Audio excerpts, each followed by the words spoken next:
Hello friends, welcome to our YouTube channel. Friends, इस video में हम 20 जीके के प्रश्नों को सॉल्व करेंगे जो कि बार बार एग्जाम में पूछे जाते हैं और आने वाले किसी भी एग्जाम के लिए बहुत ही महत्वपूर्ण है।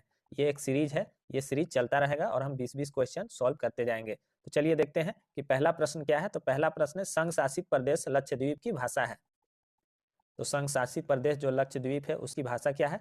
तो उसकी आधिकारिक भाषा जो है मलयालम है। सही आंसर क्या हो जाएगा? Option C Malayalam. आप लोग भी कितना आंसर सही हुआ उसको कमेंट बॉक्स में जरूर बताइएगा कि 20 में से आप कितना सही कर पाए हैं। तो देखिए, लक्षद्वीप में क्या है कि दो प्रमुख भाषाएं बोली जाती है। पहला तो है मलयालम और दूसरा है महल। ये दो भाषाएं बोली जाती है। और लक्षद्वीप में कितने द्वीप है? तो 36 द्वीप है। और इनकी राजधानी क्या है? तो कवारत्ती। राजधानी है कवारत्ती। ये भी क्वेश्चन पूछा जाता है। अगला प्रश्न देखेंगे, भारतीय संविधान के निम्नलिखित अनुच्छेदों में से कौन सा अनुच्छेद राज्य सरकारों को ग्राम पंचायतों को संगठित करने का निर्देश देता है? तो बहुत ही महत्वपूर्ण प्रश्न है कि संविधान का कौन सा अनुच्छेद है जो राज्य सरकारों को ग्राम पंचायतों को संगठन करने का निर्देश देता है? तो ये कौन सा अनुच्छेद है? यह है अनुच्छेद 40। सही आंसर क्या हो जाएगा? ऑप्शन डी, अनुच्छेद 40।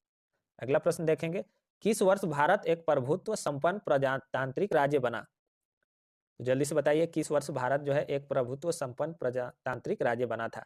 तो ये बना था 1950 ईस्वी में। कब? 26 जनवरी 1950 ईस्वी में, क्योंकि इसी दिन संविधान लागू हुआ था। तो सही आंसर क्या हो जाएगा? 1950 ईस्वी में। अगला प्रश्न देखेंगे, आंध्र प्रदेश एक भाषाई राज्य के रूप में कब गठित किया गया? ये सब क्वेश्चन बहुत ज्यादा रिपीट होता है।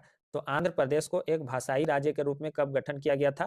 तो ये किया गया था 1953 ईस्वी में। सही आंसर क्या हो जाएगा? Option B, 1953।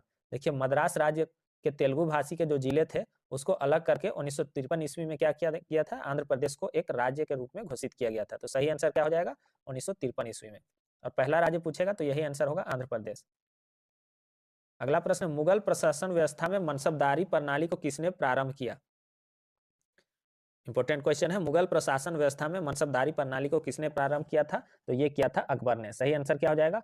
Option B, Akbar ने। देखिए, मनसबदारी एक प्रकार का प्रशासनिक प्रणाली था जिसे अकबर ने आरंभ किया था।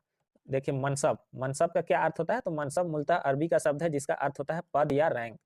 तो मनसबदारी को किसने प्रारंभ किया? तो अकबर ने। अगला प्रश्न हम देखेंगे, कांग्रेस का 1929 का अधिवेशन इसमें जिसमें पूर्ण स्वराज का लक्ष्य घोषित किया गया था, कहां पर हुआ था? यहाँ जिसमें होगा। तो कांग्रेस का 1929 अधिवेशन जो कि बहुत ही महत्वपूर्ण है, जिसमें पूर्ण स्वराज्य का लक्ष्य घोषित किया गया था, मांग भी किया गया था। तो ये कहां पर हुआ था? ये हुआ था उस समय का जो पंजाब प्रांत था उसका लाहौर में। तो सही आंसर क्या हो जाएगा? ये लाहौर में हुआ था। और इसकी अध्यक्षता कौन किए थे? तो जवाहरलाल नेहरू ने इस अधिवेशन की अध्यक्षता की थी। पहला तो पूछेगा लाहौर अधिवेशन कब हुआ था? तो 1929 ईस्वी में। यह पूछेगा कांग्रेस का 1929 अधिवेशन कहाँ हुआ था? तो लाहौर में। बहुत महत्वपूर्ण है, याद रखिएगा। अगला प्रश्न देखेंगे, निम्नलिखित नदियों में कौन गरीबों की कथकली के नाम से जाना जाता है?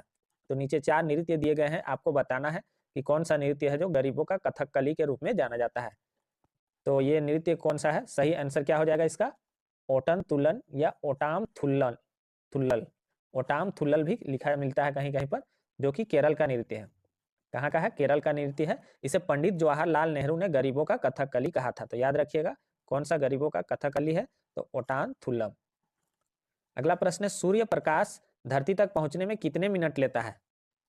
तो सूर्य का जो प्रकाश है पृथ्वी तक पहुंचने में कितना समय लेता है?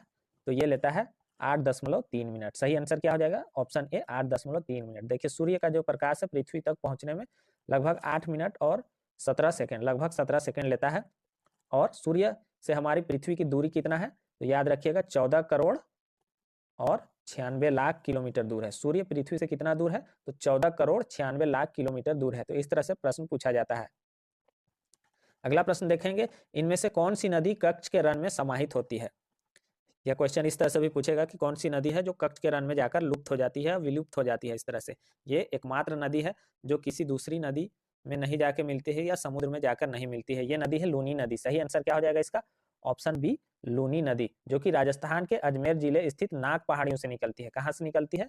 नाग पहाड़ी से निकलती है और गुजरात के कच्छ के रण में विलुप्त हो जाती है। तो क्वेश्चन ऐसे भी पूछेगा कि कच्छ का रण कहाँ है? तो गुजरात में है। इस तरह से क्वेश्चन पूछा जाता है।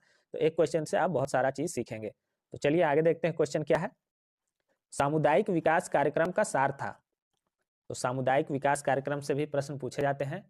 तो सही आंसर क्या हो जाएगा? सामुदायिक विकास कार्यक्रम का जो मुख्य उद्देश्य था क्या था? लोक भागीदारी, यानी कि लोगों का उसमें भागीदारी हो। और एक प्रश्न पूछता है कि सामुदायिक विकास कार्यक्रम की शुरुआत कब हुई थी? तो ये हुआ था 2 अक्टूबर 1952 ईस्वी में। कब हुआ था? 2 अक्टूबर 1952 ईस्वी में, याद रखिएगा। अगला प्रश्न देखेंगे, ब्लैक पर्ल किस खेल से संबंधित है? तो ब्लैक पर्ल किस खेल से संबंधित है? तो सही आंसर क्या हो जाएगा? फुटबॉल। ब्लैक पर्ल किसको कहा जाता था? काला मोती। ये कहा जाता था ब्राजील के फुटबॉल खिलाड़ी पेले को। और इन्हें 1978 ईस्वी में, याद रखिएगा, 1978 ईस्वी में अंतर्राष्ट्रीय शांति पुरस्कार भी मिल चुका है। किन्हें? पेले को, ब्राजील के खिलाड़ी, फुटबॉल खिलाड़ी पेले को। अगला प्रश्न देखेंगे, इंडिया डिवाइडेड नामक पुस्तक किसने लिखी है? तो महत्वपूर्ण क्वेश्चन है। तो इंडिया डिवाइडेड ये पुस्तक किसके द्वारा लिखा गया है? तो ये लिखा गया है डॉक्टर राजेंद्र प्रसाद जी के द्वारा। तो सही आंसर क्या हो जाएगा? डॉक्टर राजेंद्र प्रसाद। उनकी अन्य प्रमुख पुस्तकें कौन सी है? तो एक है द यूनिटी ऑफ इंडिया, उसके बाद है सत्याग्रह इन चंपारण और बापू के कदमों में। इस तरह से उनके बहुत सारे पुस्तक हैं जो कि महत्वपूर्ण है। अगला प्रश्न देखेंगे, ज्ञानपीठ पुरस्कार प्राप्त करने वाला प्रथम हिंदी लेखक कौन थे? तो ज्ञानपीठ पुरस्कार प्राप्त करने वाले हिंदी लेखक कौन थे? प्रथम हिंदी लेखक कौन थे? सुमित्रा नंदन पंत जी। सही आंसर क्या हो जाएगा? ऑप्शन सी, सुमित्रा नंदन पंत जी। इन्हें कब मिला था? 1968 ईस्वी में। उनकी रचना जो है चितंबरा, इस रचना के लिए उन्हें ये मिला था सम्मान, ज्ञानपीठ पुरस्कार।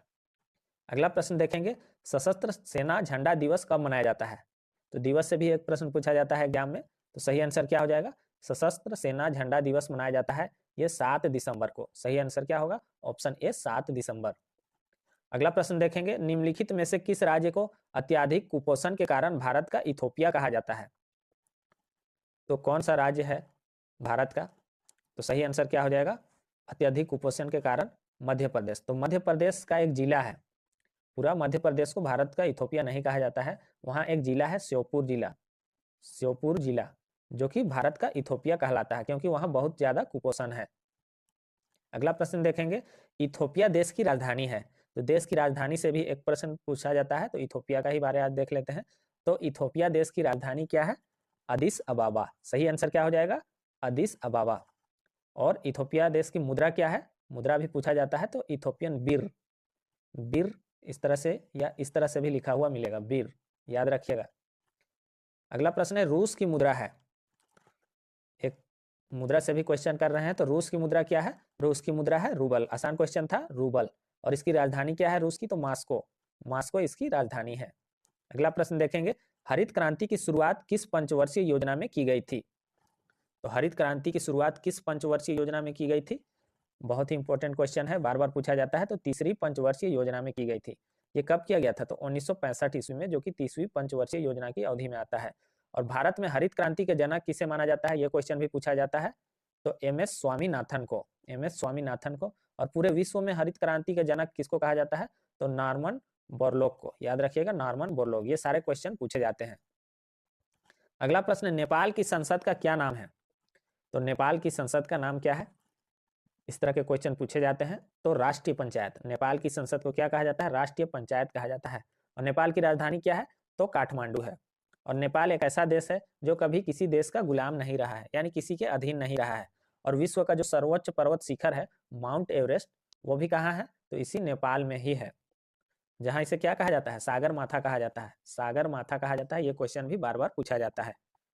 अगला प्रश्न देखेंगे, ब्राह्मी लिपि लिखी जाती है। तो ब्राह्मी लिपि किससे किस ओर लिखी जाती है? तो ये लिखी जाती है दाएं से बाईं ओर, दाएं से बाएं ओर। सही आंसर क्या हो जाएगा? दाहिनी ओर से बाईं ओर ये लिपि लिखी जाती है। और ये लिपि अशोक के अभिलेखों में मिलती है। और इस लिपि को सर्वप्रथम पढ़ने की विधि को किसने खोजा था? तो जेम्स प्रिंसेप ने खोजा था। तो ये प्रश्न भी पूछा जाता है। तो यहाँ पर 20 क्वेश्चन कंप्लीट हो चुका है। वीडियो आपको कैसा लगा जरूर बताइएगा, और कमेंट में जरूर बताइए कि आपका कितना आंसर सही हुआ, और इसमें कुछ सुधार करना है तो वो भी जरूर कमेंट बॉक्स में बतलाइएगा। चैनल पर नए हैं तो चैनल को सब्सक्राइब कर लीजिए और वीडियो को ज़्यादा से ज़्यादा शेयर कीजिए।